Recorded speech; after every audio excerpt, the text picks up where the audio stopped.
Thank you for listening to the Content Magazine podcast, Conversations with Silicon Valley's Creatives. I'm Daniel Garcia, your host and the cultivator of Content Magazine, published by SV Creates.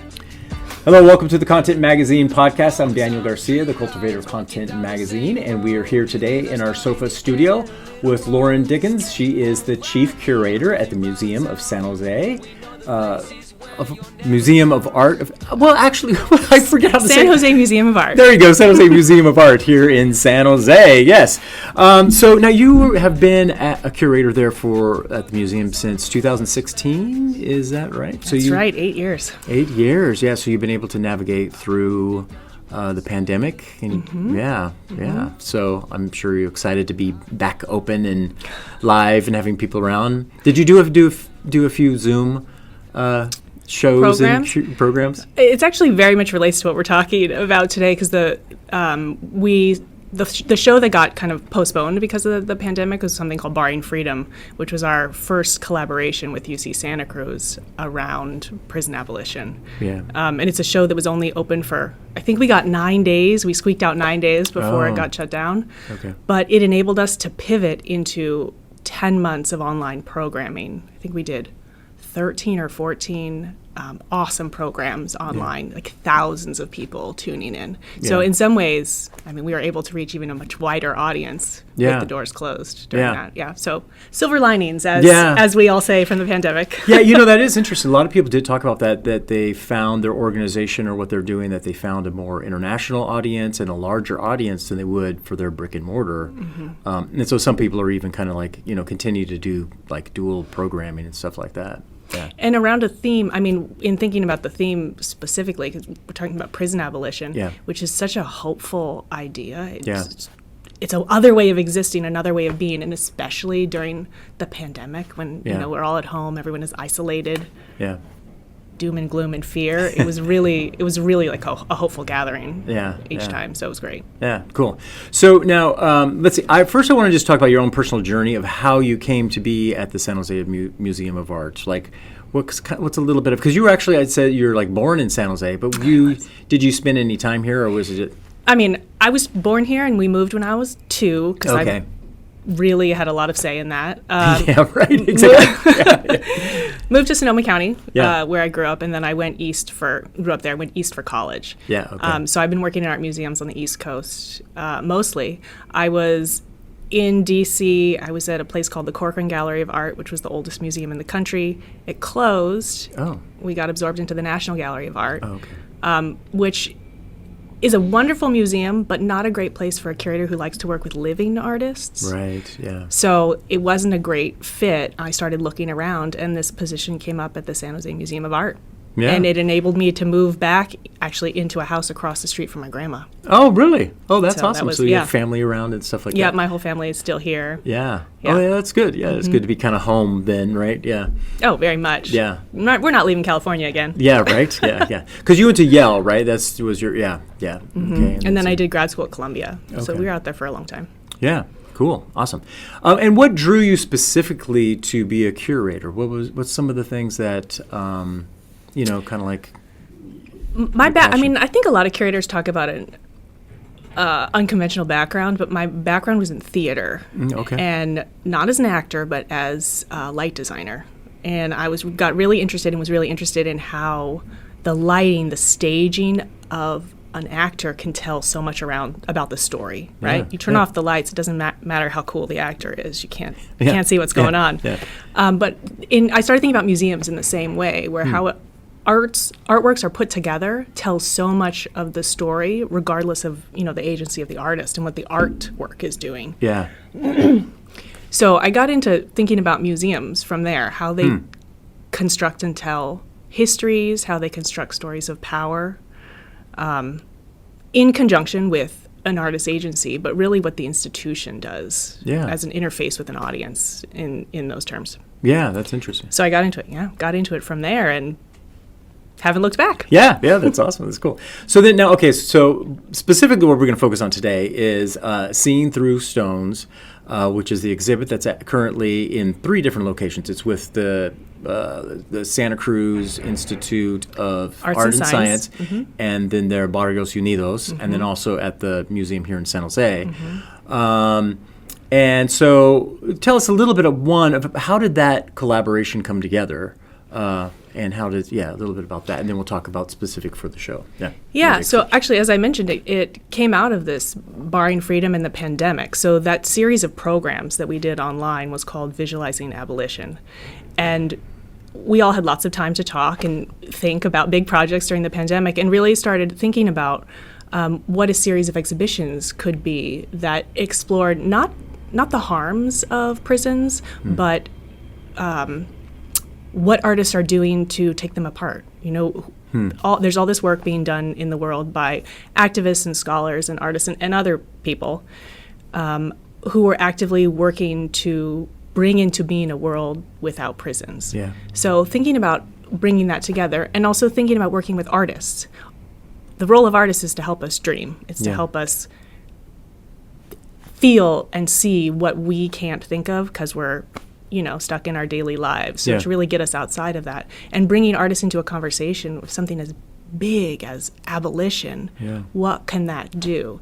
So I had always been thinking with Rachel Nelson and Gina Dent at UC Santa Cruz. They started this whole initiative at Santa Cruz called Visualizing Abolition that has, they have, it's a degree granting program at the university. Okay. They have internships. It's a much wider sort of pedagogical tool. Yeah, and they've been doing a lot of different programming with it. And so, and they have lots of other programming around it. Yeah. But with San Jose, specifically thinking about artists, and what do artists bring into this conversation? What are artists doing that relates to this conversation? And then we also partnered with Barrios Unidos as a community center in Santa Cruz that is run by system-impacted people and for system-impacted people who are really the lifeblood and heart and soul of an abolition movement. You have to be thinking about the people who are most impacted first. So really centering them in the way that they use art and think creatively and think and work with artists in the way that we put the show together. Yeah, and so then you and kind of Gina Dent and Rachel Nelson, you guys kind of began talking, kind of through Zooms or whatever, and reimagining what could happen, right? And then did you take submissions? Because there's 80 different artists over the 3 different locations, about 80 different artists. 80 artists and collectives, so it's more than that. But counting is very hard because collectives, artists come and go. Yeah. So then you have, they have roughly the 80. And then you commissioned a 16 different pieces. And then how many are actually in display at the San Jose Museum of Art? Is it 40-ish? And how many artworks? Yeah, artworks, or at least artists. It's more than a third. It's 40, 50-ish. Yeah, okay. Yeah, okay. So then how did you select, and how did the selection process happen for this exhibition? Well, we started, so we were, Rachel and Gina and I we talked on Zoom, but then we started traveling a lot. Okay. As soon as we could. We were in Sao Paulo, we went to the Middle East, we went down to Louisiana, but traveling around and, talking to people and seeing what kind of work was happening to both commission. So part of the, the usual idea of a art museum commissioning is that you're giving artists money to create something new for an exhibition, which is certainly part of what we did here, but we also were working with artists who, they have a gallery practice, so they're showing something in the museum, but they're really engaged in the world outside the museum. So it's also just to fund these other ways of existing in the world. And it's what we could do kind of to support artists in encouraging us and inspiring us to see these other ways to live. Yeah. So the way we put the show together is really through talking to hundreds and hundreds of people. There are artists all around the world doing this kind of work. Part of the goal was to get the Barring Freedom exhibition was U.S.-based artists. So we have some U.S.-based artists in the show, but it's not just a U.S. conversation. We're all, if the pandemic taught us anything, we're all connected. Yeah. So we need to think globally and dream globally. So a lot of the goal was to also bring in artists from around the world who don't necessarily know the other artists in the show. So we built a lot of networks between artists in that way, as well as bringing them together within the show. And then, so the artists that are participating, some are incarcerated and some were previously, I guess. But is everybody who's in the show has a personal experience with, like, not the necessarily. prison system? They're allies, a lot of allies as well. Yeah. It centers on folks who are currently incarcerated, previously incarcerated with lived experience, but there are artists who's, it affect their family members. Right. There's artists who it affected their friends. Yeah. There's artists who know that we are all connected and it affects all of us. Yeah. So now for you, were you already thinking about kind of like the state of the prison system within the world before this kind of came, or was this kind of like once you started doing stuff with Gina and Rachel that kind of like got you aware of it? Or yeah, I'm very new to this. This really comes from the deep decades-long work that Gina in particular, and Rachel have been doing around prison abolition. So it was through conversations with them and really thinking, when we started, Institute of Arts and Sciences didn't exist as a building, so they didn't have a space. Okay. So part of it was, we at SJMA, we like to work with partners, and we like to elevate and give platforms to great community work being done that doesn't otherwise have a space. Yeah. So that's how it started, is I asked them to guest curate a show. That was the Barring Freedom exhibition, which actually wasn't Gina, that was Rachel Nelson and Alex Moore. But they guest curated that, so I wasn't involved. And it was through that the conversations really started about what's the role of an art museum in this conversation. Yeah. So then what would you say, what is the role of an art museum in this conversation? What have you found out? I think it's really artists. We take all of our cues from what artists are doing, and there are so many artists who are very concerned about social, political issues that are happening in the world. And it's not to say that we're putting artists, in the galleries to make a statement in lieu of the institution making a statement, but it's thinking with these artists. It's giving them space and funds to produce something that shifts their practice in a way. Okay. I mean, one of the first commissions that we did as part of this was with Sky Hopinka, who is an indigenous filmmaker. And we asked him, he hadn't made a work that was connecting the boarding schools, the Indian residential school boarding schools, which could be thought of as sort of the original carceral system in this country. Yeah. But he hadn't done any work around that. So we asked him to think about that as it relates to abolition in his own terms, in his own practice. Yeah. And he did some research around Alcatraz and made this incredible experimental kaleidoscopic colors, really vibrant film, thinking about what if when you came through the bay, you saw Alcatraz as Indian land, not as a prison. How does that change your whole way that you think about the U.S. land and history? Yeah. So it was through those conversations, very eye-opening for me. Yeah. And that's the role of an art museum. Yeah. So I guess, globally, there's like 11 plus people that are incarcerated around the world. And with kind of like the prison abolition kind of like movement, I'm okay, I don't know anything about it. I've been watching I saw a couple kind of like documentaries of like how they're trying to do, more, have prison systems being more kind of like with rehabilitation, giving people different kind of thing. Very fascinating, and I never have thought about the prison system that much. I don't have a lot of personal experience with it. So for you, what has been, and maybe you could tell me too, what is kind of like you think the solution or the direction that the possibilities to reimagine it? What are some of the things that you've kind of discovered through this kind of exhibition and the process of putting it together? I think one of the main things that we thought about is, and just like you said, what I realized is how much I didn't think about it, how much, for many of us, it's the prison system exists. You take it as a given, and you move on. And it's not natural. It isn't something that has to exist. So in, a deep dive and spending time with people who've been thinking about this for a long time, but also with artists really can help us see, other ways of being. And in some ways it sounds silly because I've been a curator for so long and I've worked so closely with artists for so long, but in working in this project, it really clicked that artists are not, they're not just producing something to put in a museum as an object that we see on Saturday. Right.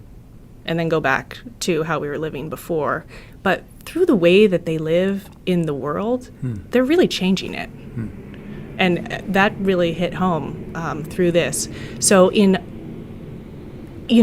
putting their skills and their creativity in loosening the bonds that hold the prison system in place. Yeah. It's so simple, but the imagining, opening us up to the possibility that there could be something else. It's not necessarily, and I don't know that all of the artists in the show have a proposal. This is not artist as problem social solver kind of policy makers. Right. They don't have we should do this instead. But in their practice, they're investing in other sorts of structures, communal care, different forms of medicine, different forms of support. Artists in, Sion Dairit in the Philippines, for example, is working with farmers to plant food instead of cash crops. Jackie Summel is an artist who works out of New Orleans who has been in direct collaboration with a lot of incarcerated people. And with them, through a gardening project, she's planting and growing medicine. And then these incarcerated individuals design medicines that she distributes through an apothecart. So in effect, these people who've been accused of harming society, then through the medicine are healing society. Yeah. So it's just entirely opening us up to other ways. So it's just more about the artist is like giving the platform to look at a problem or a situation with a lot of different imaginary eyes and stuff like that. Just like when you would read a science fiction book, right, where they were thinking of the future, and yet now we're seeing some of those things coming possible. So that's what you see. The role of artists in culture is to dream and to think and kind of like look at the problem from different ways. In the present. Yeah, and it's not necessarily future. Yeah. We pulled from, so the title, Seen Through Stone, is from an Etheridge Knight poem, which was written in 1968 while he was in prison. Yeah. But he's talking about seeing through the walls of the prison. Yeah. So we kind of took that as a prompt to think about what does a world without prisons, if you can see through these walls, what does that world look like? Because until we can imagine that, how are we going to get there? Yeah, that's cool. Well, talk about that. So the show specifically, you had said when we did an interview with you a couple months ago or last year, you said like the role of curator is to ask the questions before the audience kind of comes. So what were some of the ways that you put together the show and the exhibition that were kind of like trying to answer the questions that somebody might have before they come into the exhibition? There are so many questions, I think, about prison abolition. So one of the things that we really consciously did is made a show that is not it doesn't rely on the normal sort of representational tropes that when you think about shows around prisons, a lot of them rely on figurative representation of, the biographies and the stories of incarcerated people. Yeah, right. And we really strove to make it more about the system of incarceration and the landscape rather than any particular individuals. Yeah. So there was, a constant negotiation with among us. We're three curators too. Yeah. We don't have identical viewpoints. Yeah. But in thinking about how to make sure our audience understands that it's grounded in the prison as a building. Okay. There is something that we're talking about here. But we also, the more you show the bars, the more they get sort of reified as normal and naturalized because we're so used to seeing them. Yeah. So talking about prisons but not showing the bars, that kind of unwires something in the way that we're used to thinking. Yeah. Was the role, in some ways, even though you're talking about the prison system, but was it also then, I guess, to kind of, rehumanize the prisoner and their experience in some ways, or was that part of it, or is it more just like, hey, this is what's happening let's question a better way to do it or a different way to do it? What would you say? I mean, we're really focused on we're really focused on the world without prisons. So Okay. we're not trying to kind of rehumanize people Okay. who are in prison. They are humans. Yeah. If we just take that as a given, which I think Yeah, we yeah. all should. Yeah.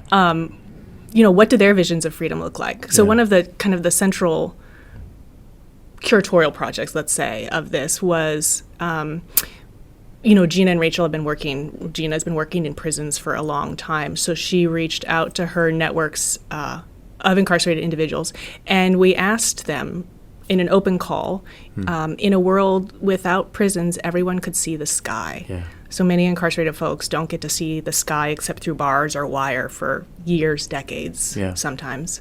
So in a world without prisons, everyone could see the sky. What does the sky in a world without prisons look like?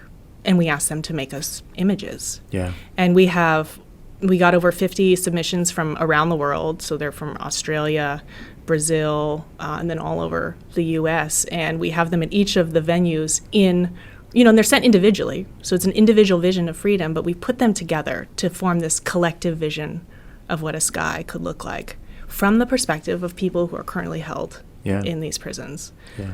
And that for me is sort of a metaphor of that's what we were trying to do. Yeah, I think you get that too. I was there on the opening night, and you do get a sense.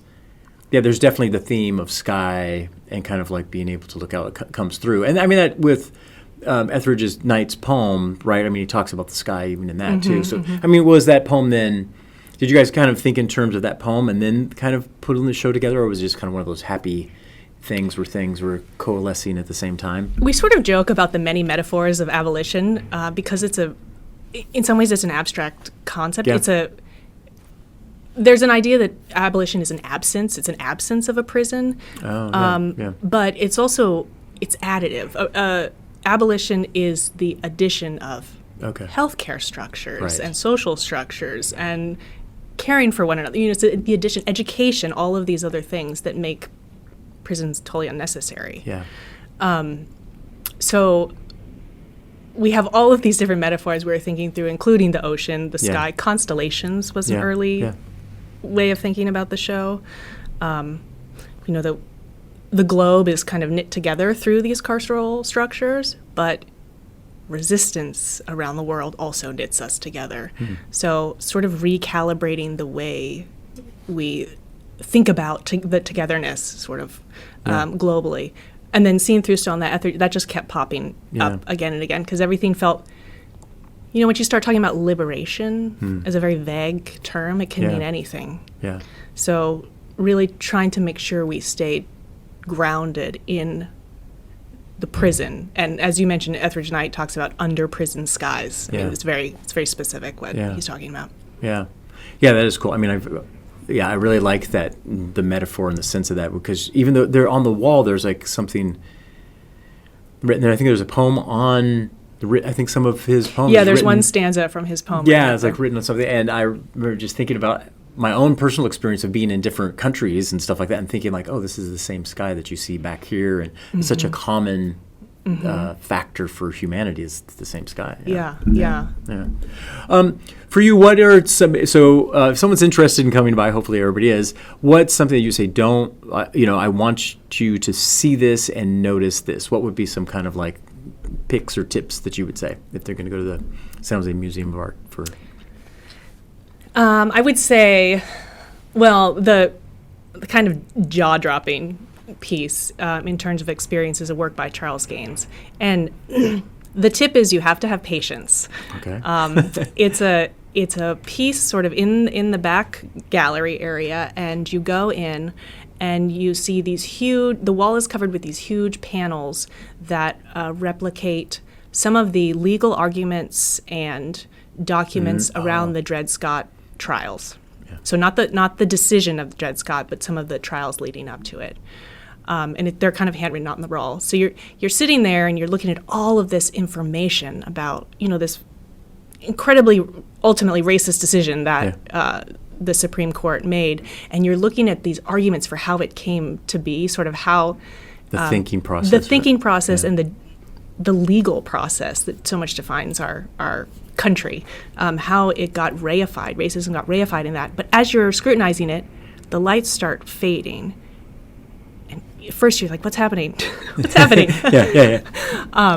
But it slowly fades, and it becomes an image with LED lights of the starry night sky. It's an image from the Hubble Space Telescope. So you're suddenly confronted with, the celestial sky is in some ways our definition of what we can't fully comprehend, right? It expands beyond what we know. So we're really confronted with the limits of how we construct meaning and the limits of our own imagination. But it's a great experience, but it takes a minute. So, it's on a 7-minute loop. Some people walk in and out. And they miss it. But that's also, that's a life lesson. If you spend 30 seconds doing something, you probably didn't get the full full experience. Yeah, totally. Well, I heard someone saying that the average viewing from an artwork or something like that is like 3 seconds or something like that. And and they were saying like the role of the artist is to get someone to stay for 7 seconds. Like double it, So this is 7 minutes. 7 minutes. But it requires, we can't instantly question why we construct meaning. That's not how we are as humans. This is not how social media society works, right? Totally. You need to have time to go through the process for transformation. Right. So that one's really kind of experiential, intellectual. Another one that I would just point out is work by Sable Elise Smith, which is a neon piece at the front. And it's a poetic work. So she has this poetic stanza about a world in which, I'm going to butcher it. It's a beautiful poetic stanza, but it's neon. So you look at it, you read it, and think about it, but then as you realize then as you turn away, your retina has shifted from viewing the neon, and it changes the way you see every other work in the show. And Sable thinks very deliberately about neon as this material that is sort of insidious, but we don't recognize it, that it's sucking power from electricity that could be used for something else. It emits this subtle buzz that we don't really notice bothers us until we turn it off. It has a drain. It makes your eyes hurt, but you don't quite notice that either. So it has all these negative effects on your body, but they're so subtle, you don't notice them till they're gone. And that is also a metaphor for prisons. I love that. I love that how artists they're so curious, and then they study and they get fixated, fascinated, and exploring some kind of thing like the neon. Like as you were explaining, it was like, that is the experience of it, but I never took the time to dive into it.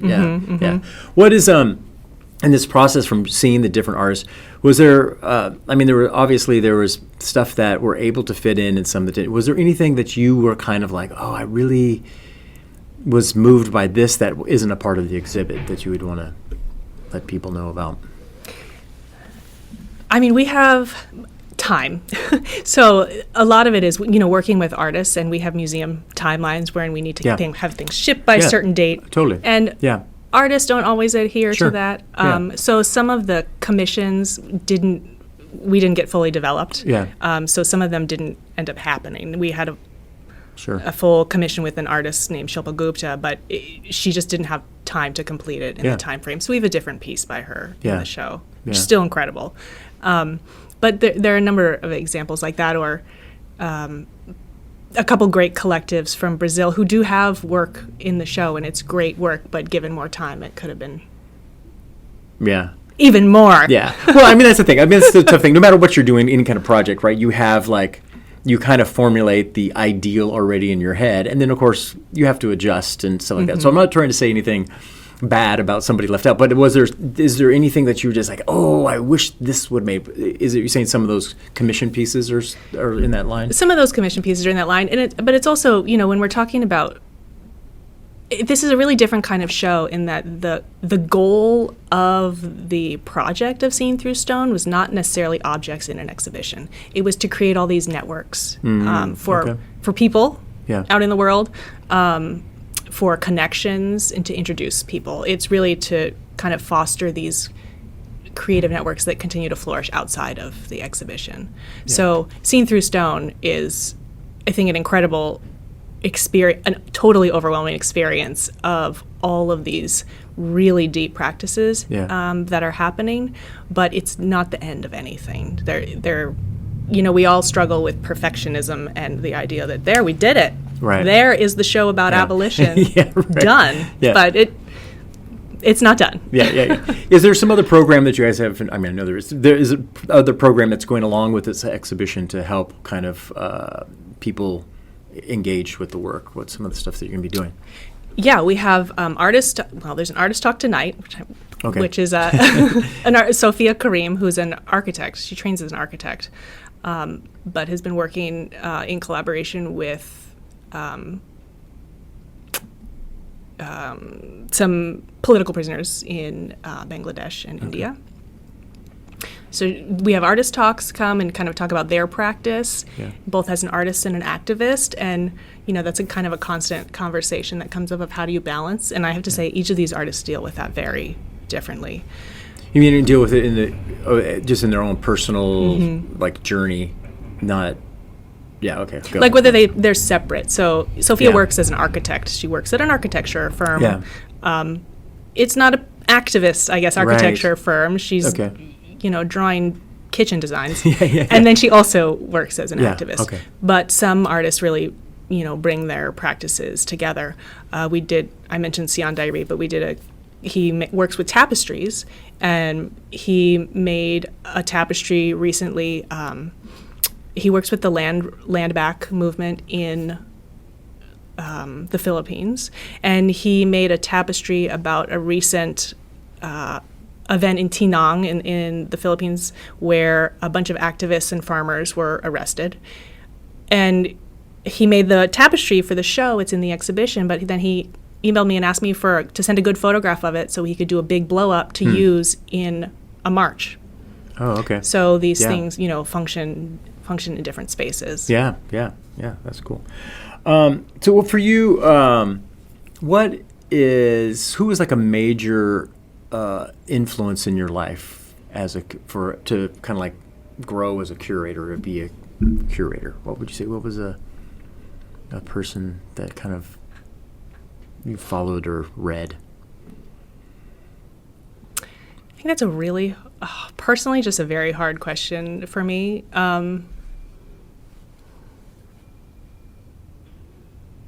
Artists. Yeah. I think it's conversations with artists and just like pulling little bits of wisdom sort of as I go. I loved collaborating with Rachel and Gina on this, and I think we all challenged each other's thinking just about how to make a show about a topic like this. Yeah. So it's those sorts of kind of collegial experiences. I never had a mentor, and people talk about this super fulfilling mentorship they had. I never had one of those. No, that's cool. But so I mean, I guess the thing is like, so just as you're engaging with different artists, it's constantly formulating the way that you do your practice then. Yeah. I mean, I'll say my mom is not in the arts at all. She is a retired English and math teacher. But, she's in her 70s, and she is constantly open to learning new things and trying to think about things differently. Yeah. And we talk a lot about mind-blowing discoveries that you just made. So, that's just really encouraging. Yeah, that's cool. That's good. What gives you joy right now in your life, just on a personal level? Well, let's do two. Let's do personal level and like professional. So we'll start with the professional and then move to the personal. This show has been incredibly rewarding to work on. Part of the project I mentioned, we kind of created all these networks. So we were in Sao Paulo. This was last year now. But one of the artist collectives that we're working with, O Grupo Entierro, which is a Sao Paulo-based collective, hosted a dinner where they invited all of these prison abolition folks who they've been working with who didn't know each other to a dinner. So it was 60 people or something of this 7-hour-long dinner where all these folks got to meet and share their stories and kind of build connections with each other to further their own work. Yeah. And to be, to be able to do that, it was funded by the project. So to be able to be involved in something like that as a learner, it's incredibly rewarding. Yeah. So it's been it's challenging, it's emotional, but it's been incredibly deeply rewarding as well. So was that dinner was kind of like you guys brought those people together as part of? Well, I say we didn't. After the artists. No, this was last year. So it was as we're developing the show. Yeah. And some of the artists from that meeting are in the exhibition, but it wasn't the curator. You know, this is not our knowledge base necessarily. It relies heavily on the local the people knowledge doing the makers. Work The people doing the work on the ground and building connections that then they can use to further their work when, you know, the museum isn't supporting it anymore. Yeah. But building something that really exists outside of our walls and beyond us.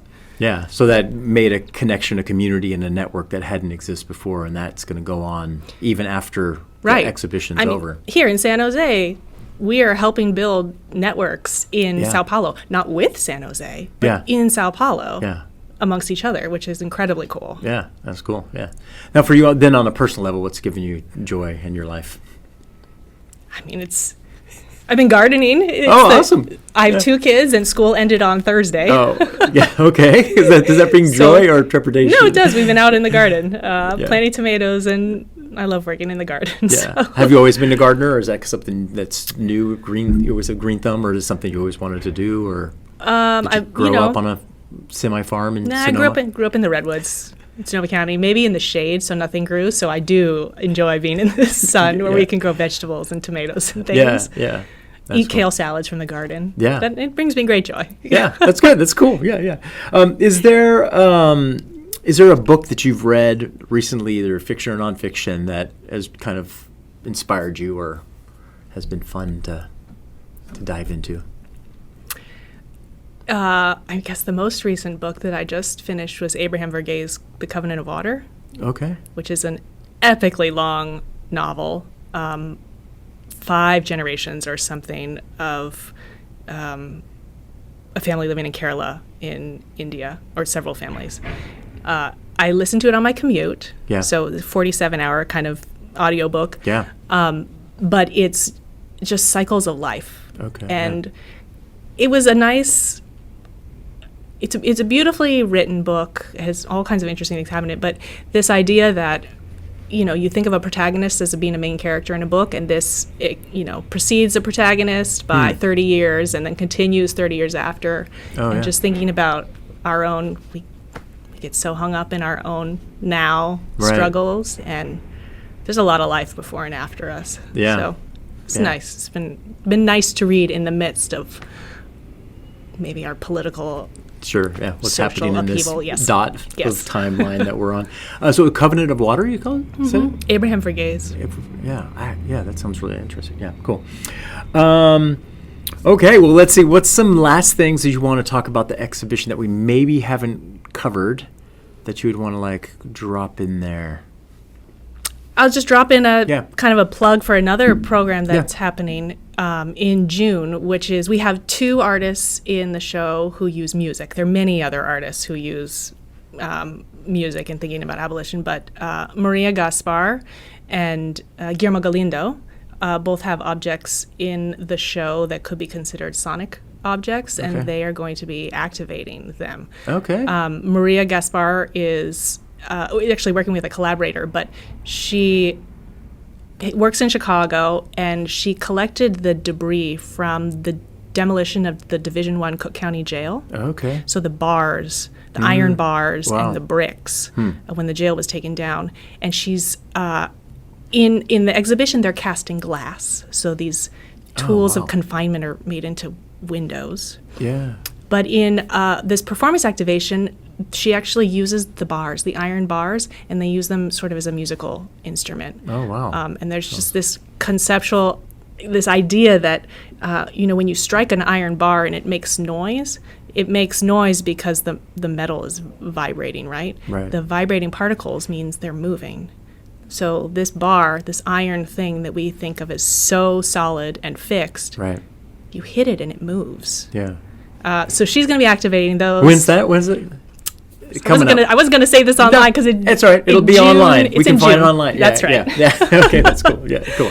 And then Guillermo Galindo, who is known for work where he kind of collects the detritus along the U.S.-Mexico border from the desert, and he brings these really charged tires, bicycle wheels, things, and he makes them into sonic instruments that he then activates, and they resonate with that history. Yeah. So taking these materials that are evidence and cast off from really carceral systems, but activating them to do different things, to have different lives, and transforming them that way. Yeah. So I'm really excited about Yeah, that sounds really fun. Yeah, that's good. So, and then now the current exhibition, Seen Through Stones, is going to run through January 5th, right? And so there's a lot of opportunities to go multiple times to experience it. Go one time just for the 7-minute video, go another time for the activation, the sonic activations.